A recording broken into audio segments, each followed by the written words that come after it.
بسم اللہ الرحمن الرحیم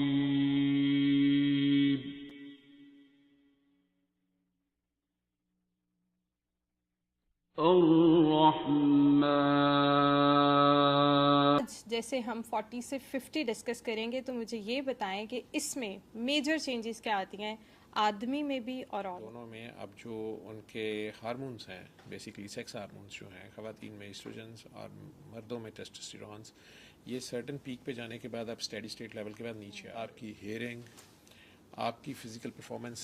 اسکل فل ورک، ٹھیک ہے، کئی لوگوں کو راشا شروع ہو جاتا ہے، اور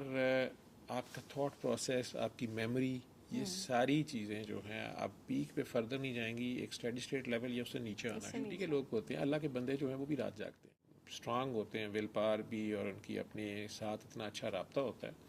کہ وہ اپنے آپ کو کمانڈ دے کے سوتے ہیں کہ یار میں صرف گھنٹہ سونا ہے اور میں نے اٹھنا ہے،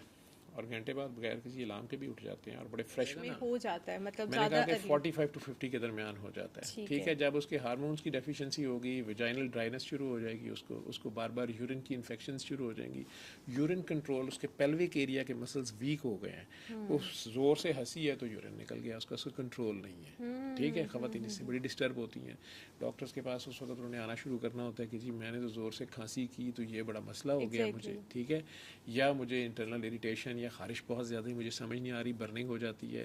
یہ ساری چیزیں سے تنگ کر رہی ہوتی ہیں. اس میں ڈاکٹرز لوکل اس کو ایسٹروجن کریمز ایڈوائز کرتی ہیں، لیڈی ڈاکٹرز یا ڈاکٹرز جس کے پاس بھی وہ آتے ہیں.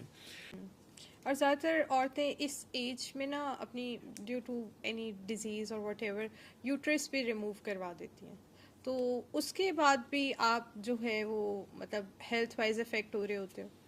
ڈاکٹر صاحب کئی بار لالچ بھی کر جاتے ہیں، کئی بار پیشنٹ صاحب بھی جو ہیں وہ امپیشنٹ ہو جاتے ہیں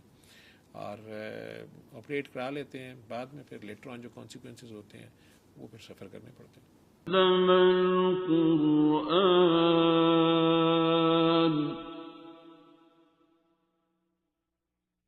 خلق الإنسان